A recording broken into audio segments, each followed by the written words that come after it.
여러분, 최근 뉴스 보셨나요? 도널드 트럼프 미국 대통령이 또다시 유럽을 향해 강력한 메시지를 날렸습니다.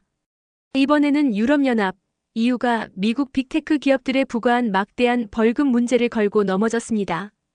단순한 무역 갈등일까요? 아니면 그 뒤에 숨겨진 더 큰 그림이 있는 걸까요? 오늘 영상에서는 트럼프의 유럽 때리기가 어떤 의미인지, 그리고 이것이 우리에게 어떤 영향을 미칠지 깊이 파헤쳐 보겠습니다. 영상 끝까지 함께 해주세요.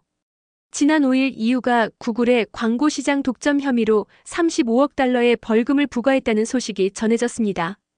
트럼프 대통령은 이 소식을 듣자마자 트루스 소셜에 글을 올렸습니다. 미국 투자와 일자리로 갔을 돈을 유럽이 빼앗아갔다고 주장하면서 말이죠. 애플에 부과된 170억 달러 벌금도 언급하며 모두 돌려받아야 한다고 목소리를 높였습니다. 트럼프는 이러한 EU의 조치가 미국 기업을 표적으로 삼는 불공정한 행위라고 규정하며 만약 시정되지 않으면 무역법 301조에 따른 보복 조치를 단행하겠다고 경고했습니다. 무역법 301조는 트럼프가 과거 중국과의 무역 전쟁에서 사용했던 강력한 카드입니다. 실제로 발동된다면 미국과 EU 간의 무역 갈등은 걷잡을 수 없이 커질 수 있습니다. 전문가들은 트럼프의 이번 발언이 단순한 무역 갈등을 넘어선 의도를 가지고 있다고 분석합니다. 바로 러시아와 중국에 대한 제재 부담을 유럽에 떠넘기려는 전략이라는 것입니다. 트럼프는 이전부터 EU가 미국을 이용해왔다고 주장해왔습니다. 나토 방위비 증액 압박도 그 일환이었죠. 최근에는 러시아와 국경을 맞댄 동유럽 국가들에 대한 군사 지원을 중단하면서 유럽 방위는 스스로 책임지라고 압박했습니다.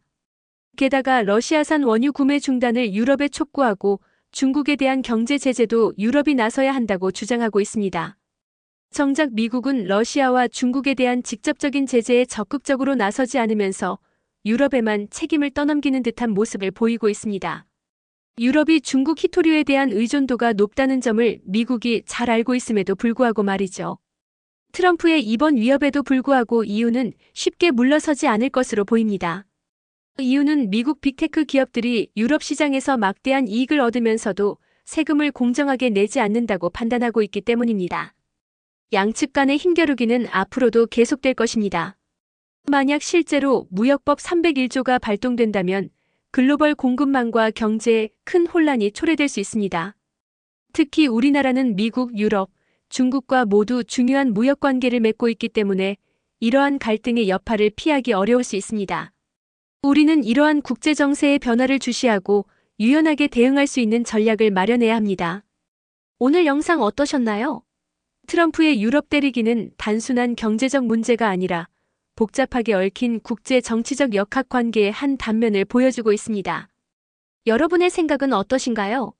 트럼프의 전략은 성공할까요? 아니면 국제적인 갈등만 심화시킬까요?